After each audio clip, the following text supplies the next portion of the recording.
There is a particular kind of desperation that is very easy to mistake for calculation. I have seen it enough times to know the difference, but it took me years to stop confusing the two. Calculated people are cold when they contact me. They have thought through the decision. They have weighed the outcomes. They have arrived at the call the way you arrive at a conclusion after working through a problem on paper. Desperate people arrive at the call the same way, but there is something underneath the words, something that sounds like a person holding themselves very still because if they move even slightly, they will fall apart. When a desperate person hires someone like me, they are not making a decision. They are making a last move. They have exhausted every other option. Or they believe they have, which amounts to the same thing when you are the one making the call. The woman who contracted the job I am about to describe was desperate. But she was also, within the parameters of her desperation, precise, and that combination desperation managed with precision produced one of the most carefully constructed situations I have ever been handed to resolve.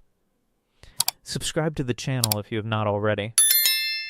Her name was Nora Vass. She was 46 years old, a property manager for a residential portfolio in the outer suburbs of Columbus, Ohio. She had a daughter in her second year of college, a house with a mortgage that was manageable on paper and suffocating in practice, and a husband named Glenn who had, over the course of their 23-year marriage, made a series of decisions that had steadily reduced the margin between where they were and where the floor was. Glenn Vass was not a bad man in the dramatic sense. He was not violent, not addicted, not criminal in any way that would have simplified Nora's options. He was something harder to work with than a bad man. He was a consistently wrong man. He made investments that failed. He took loans to cover the investments and then took further loans to cover the interest on the first loans. He did all of this with the specific confidence of a man who had never, at any point, understood that confidence and competence are not the same thing. By the time Nora Vass reached the end of a particular sequence of events that I will describe, Glenn Vass had accumulated, through loans taken in his name and hers, a combined debt of $219,000.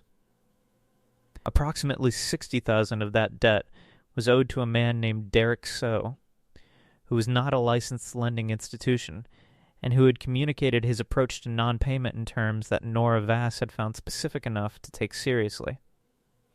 Derek So had given Nora a date. The date was 11 weeks from the point of first contact. The amount required by that date was $62,000, the principal plus what So described, in the text message that Nora later showed to no one because there was no one she could show it to, as handling fees. Glenn Vass did not know about So.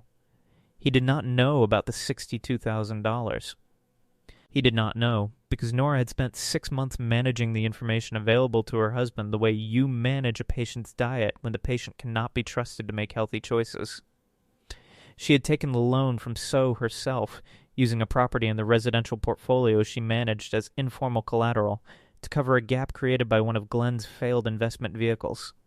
She had told Glenn that the gap had been covered by a family inheritance. Glenn had not asked follow-up questions because Glenn did not ask follow-up questions about money that appeared to solve his problems. Have you subscribed? Glenn Vass had a life insurance policy. He had taken it out 15 years earlier at Nora's insistence, because Nora was the kind of person who thought about what happened next, and Glenn was the kind of person who needed someone else to be that person for him. The policy was worth $400,000. It covered natural death and accidental death. It had a standard exclusion for suicide within the first 2 years, which had long since elapsed. It did not, at the level Nora had read it and reread it over the course of 3 weeks before she made the call, contain any exclusion or complication that she could identify as a problem. She had sat with the arithmetic of her situation the way a person sits with a diagnosis, going over the numbers, looking for the variable that changes the outcome, finding each time that the numbers said the same thing they had said the last time she looked. The debt was real. The date was fixed. The policy was the only number in the equation that was large enough to matter. She made the call because the arithmetic required it. She was desperate. She was also, within that desperation, precise. She reached me through a route I had not expected. Not through Sable, but through a contact I had done a favor for 3 years earlier. A favor that involved the kind of discretion that creates obligations on both sides. The contact had given Nora a number. The number had reached me through a forwarding chain that told me the introduction was genuine. I agreed to a preliminary conversation which I conducted on a call that lasted 9 minutes. She told me the situation without embellishment. She told me about the debt and the date and the arithmetic. She did not cry. She did not justify. She presented the facts of her circumstances with the specificity of a person who had been through them so many times in her own head that emotion had been worn away by repetition, the way a stone is worn by water not through violence, but through time. I asked her 2 questions. I asked whether Glenn had any existing health conditions that a medical examiner might find relevant to a natural or accidental cause of death. She said he had high blood pressure, managed with medication, and that he was significantly overweight, something that had been a point of tension between them for years. I asked whether she had considered any other resolution. She said she had. Then she said, none of the other resolutions require only one decision. This one does.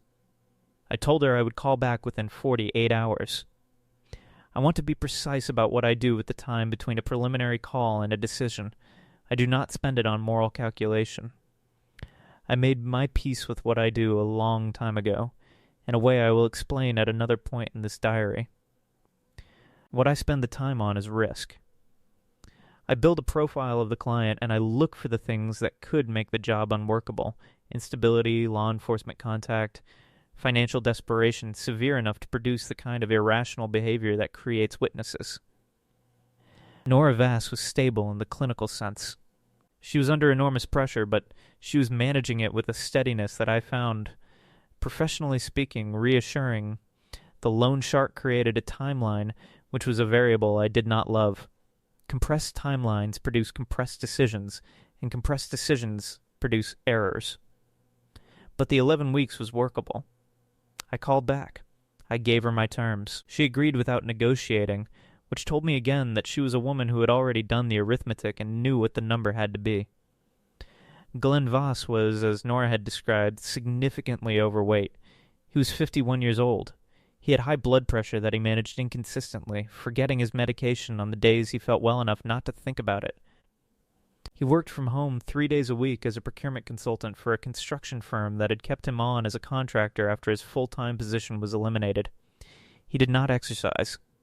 He drank 2 to 3 beers most evenings, more on weekends.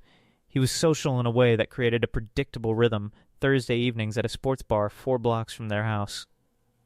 Saturday afternoons watching college football with a group of men he had known since his own college years. He was not a difficult study. He was a man whose life had the kind of routine that is built not by discipline, but by the narrowing of options over time. I spent 8 days on Glenn Vass, and by the end of the 8th day I knew his timetable more precisely than his wife did. The method I chose was cardiovascular in nature, consistent with his documented risk profile, consistent with his age and weight and blood pressure history, and consistent with the kind of event that a man of his profile has every statistical reason to experience without external assistance. I will not detail the specifics of the compound or the delivery mechanism here. Not because I am worried about the diary being found, I have contingencies for that, but because the mechanism is not the point. The point is the architecture. The point is that Glenn Vass, on a Saturday afternoon in his own living room while watching a game that his team was losing, experienced a cardiac event that his body, given its condition, was entirely capable of producing on its own. Nora was in the kitchen. She called emergency services. She performed CPR, imperfectly, the way a layperson performs CPR, trying, not succeeding. The physical evidence of a wife who did everything she could. Glenn Vass was declared dead at the hospital at 4:47 in the afternoon. The insurance investigation took 6 weeks. This is standard for a policy of this size, and I had told Nora to expect it. She was interviewed twice, once by the insurance company's own investigator, and once by a detective from the local department who had been flagged by the medical examiner's office due to Glenn's age and the size of the policy.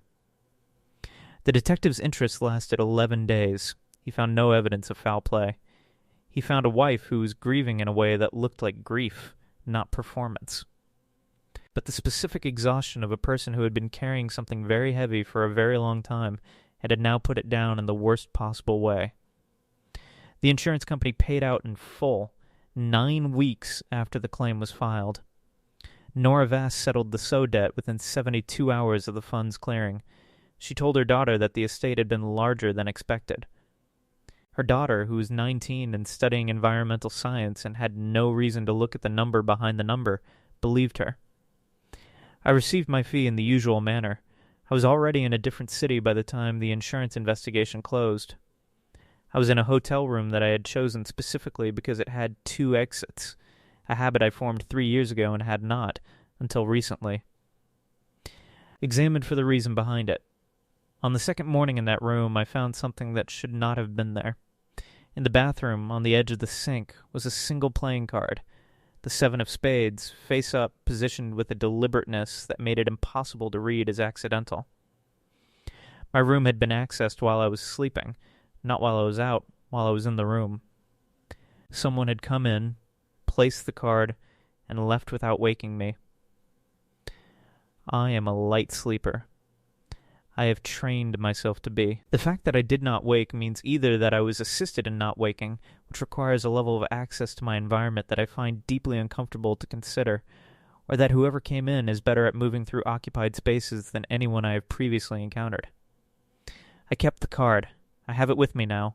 I write this knowing that they want me to know they were there. They want me to understand what they can do. They are introducing themselves. And the question I cannot yet answer, the question that sits under every contract I describe in this diary, like a note written in a language I am still learning to read, is not who they are. It is what they want me to do before they finish. Trust the logic. Check every detail, and know that the most unsettling thing about being hunted by a professional is that you recognize every move they make. Because every move they make is one you have made yourself.